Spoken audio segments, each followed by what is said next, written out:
Welcome to the Noodle Podcast. We are Kate and Max, and we love noodling on what we've learned by accident.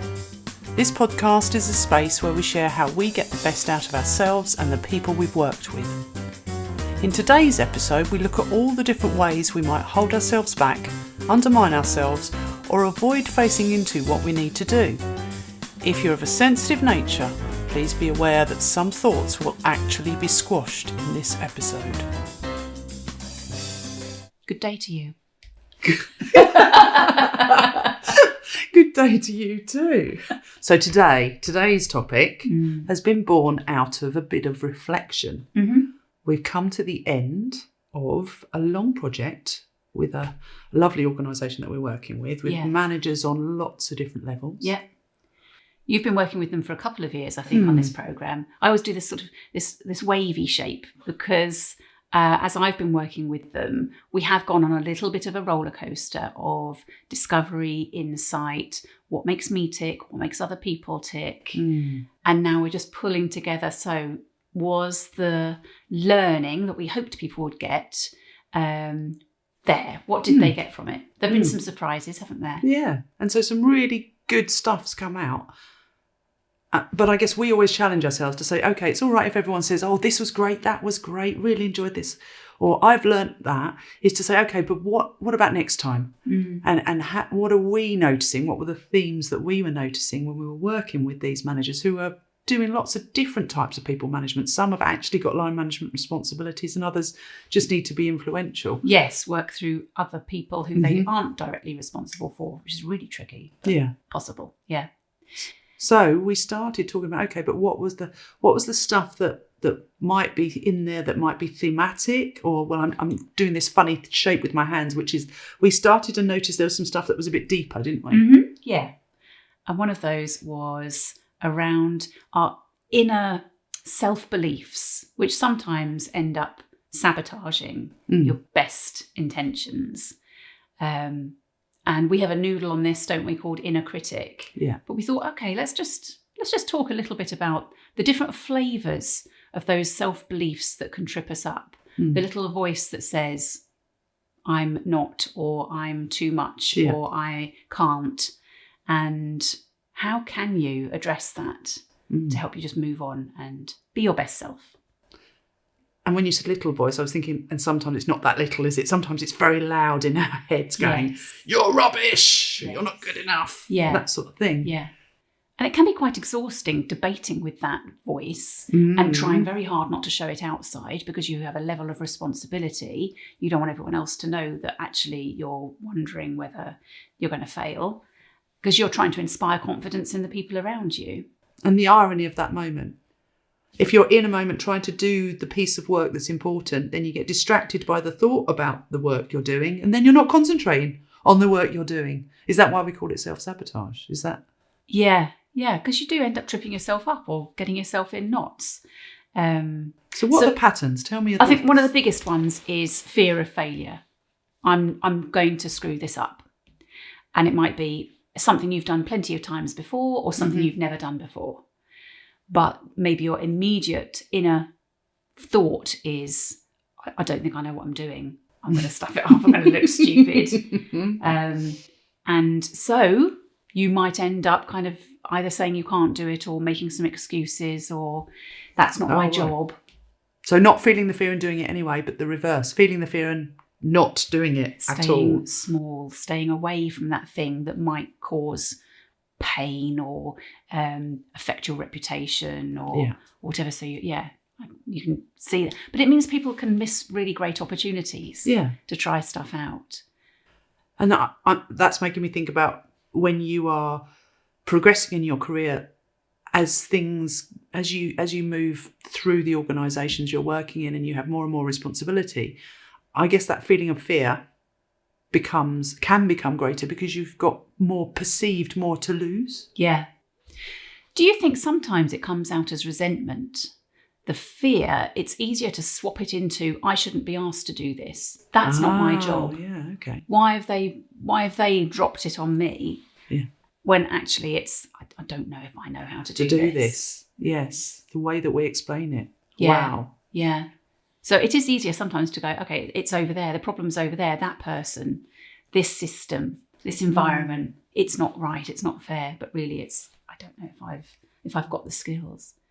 So fear of failure is one of those thought patterns that can stop us from really going there and acknowledging we're great, actually, when we push ourselves a bit. There's another one, I think, which is fear of success. Okay. And again, that's kind of, it can be masked as all sorts of other things. You know, I just don't want to go for that promotion. I don't like that level of managers. I don't want to be part of that. Why? What would be sitting behind fear of success? She says, screwing her face up, trying to understand that. Okay. Yeah. So some people that I've worked with who have literally said, I don't want to do it. It's not for me. And we've delved into why not. Why not when everyone else, your mentors, your other managers are saying, you're ready for promotion, it's time for you to go for this. Why are you resisting it? Sometimes it's because they might make such a good job of it that more would be required of them. Don't want more work, don't want to put those hours in, or maybe there's a different way to do it. Or more visibility. Yes. And therefore danger. Again, it might end up, sort of making friends in the wrong places. You're reminding me of sometimes when people say that when they go, well, I don't want to be like them. So if I was successful, I might turn into some of those people that are behaving in a way that I don't necessarily appreciate, rather than recognising I can be the best. You can bring your own flavour to it. Yeah. Or influence, or let them know this is how you come across, actually. Yeah. Did you know that? What about fear of delegating? Oh, yes. So that whole holding things in, and if I don't know how to do it, how could I delegate it to somebody else? Common ground, that, isn't it? And particularly if you're working in an area of uncertainty where you're feeling uncertain, so then instead of being able to say, okay, don't know how to do this, let's work on it together, and you work and we'll work out how you just don't let go at all, and then you end up with this big pile of stuff. Yes, yeah. You're not, and you're overworked and you're doing silly hours, and then maybe putting too much pressure on other people because when you do ask them to do something, you haven't got time to check it, or if you have and they get it wrong, you get annoyed with them, but you haven't had the time. Yeah, and then they're real spiral, that one. They're in that fear of failure space because you haven't actually helped them or worked with them to get to where you need. I think that can really show up when somebody has been maybe a technical expert and been given the role of manager. Yes. How often does that happen? So often. Yeah. And so I'm working with a few people who are in that position just now who are saying, I actually don't know if I should be a manager. I don't know how to do this. I don't really know what I'm doing. I used to be the expert in this particular field, and I really liked that. I really liked knowing my stuff and people coming to me for that. Now I'm a manager. Anybody could do this, or nobody could do this. I don't know what I'm supposed to be doing. I feel like I should have all the answers, and I don't have all the answers. So again, sort of keeping themselves small, or just defaulting to one way of communicating as a way of going, look over there, don't look here. Yeah. Don't look too closely. I'm not sure what I'm doing. Does that lead into imposter syndrome? Yes. And that imposter syndrome, that sense of that moment that many of us have where you wonder when you're going to get found out. Yeah. Am I really good or good enough? Good enough. Or when someone are going to go, ha ha! We made a mistake. Max Gooding, you really aren't the person we're looking for. Yeah. Please go. Yeah. So many people think I'm lucky. I got this job because I was in the right place at the right time, but I don't really deserve it. Yeah. And you think, really?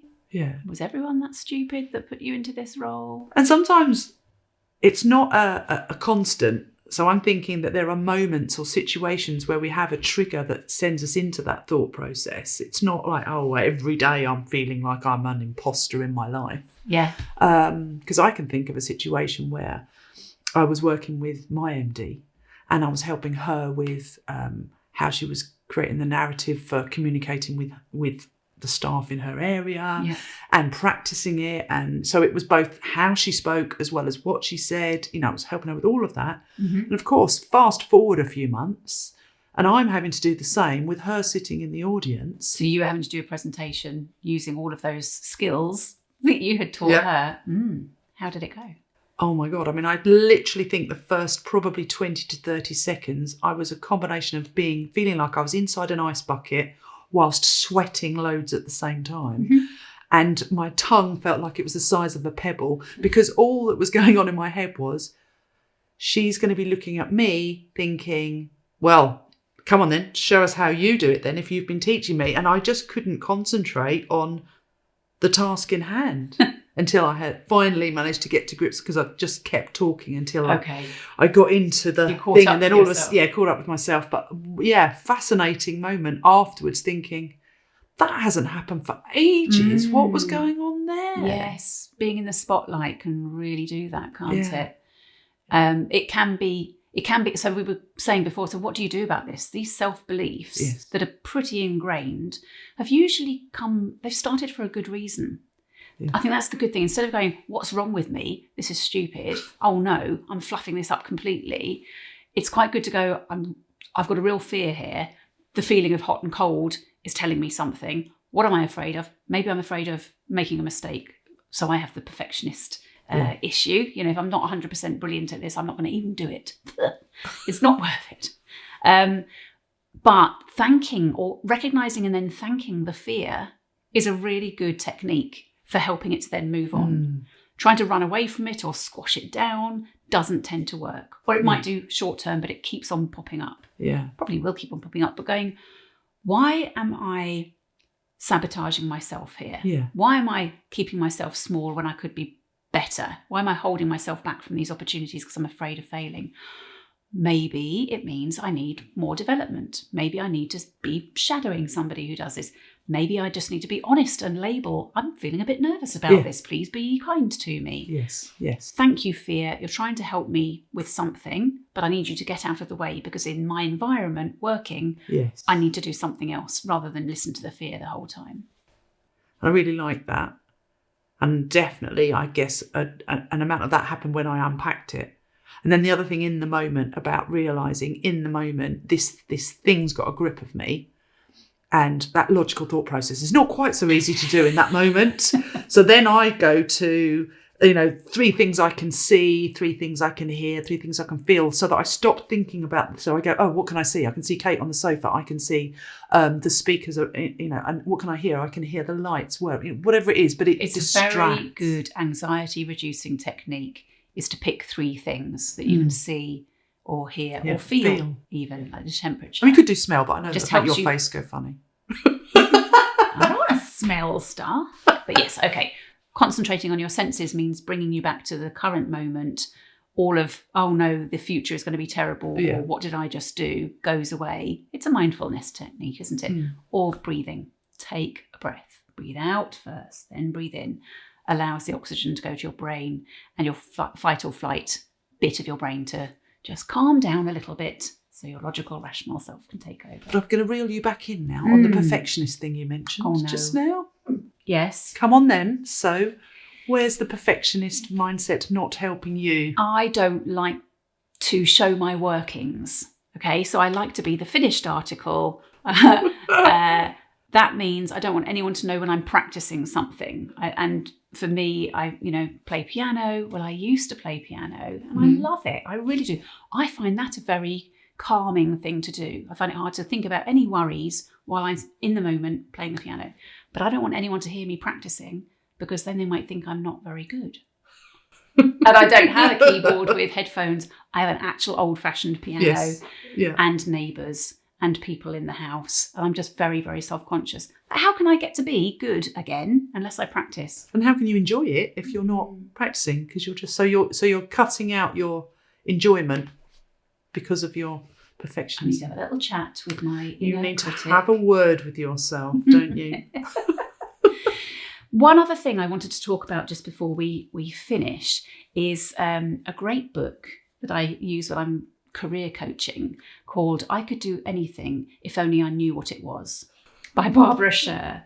And she is fantastic at just kind of summarising the typical inner critics that we have when we're on a path that we think isn't the right path for us. This is a good way to go, what's going on here? Or when we can't even get started, what's going on here? What is the integration? Or we think, I should be like, someone that I really admire who's a huge expert in something, whereas I get bored very quickly and move from thing to thing.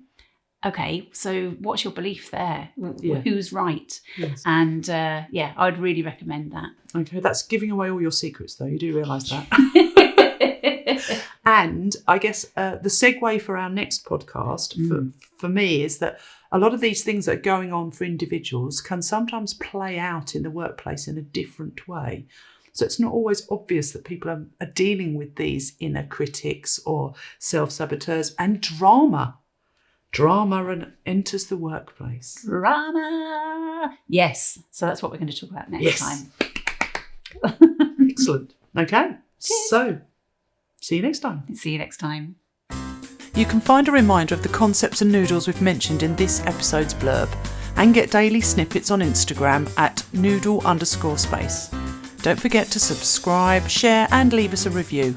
We love hearing your stories too on the chat at www.noodle.space.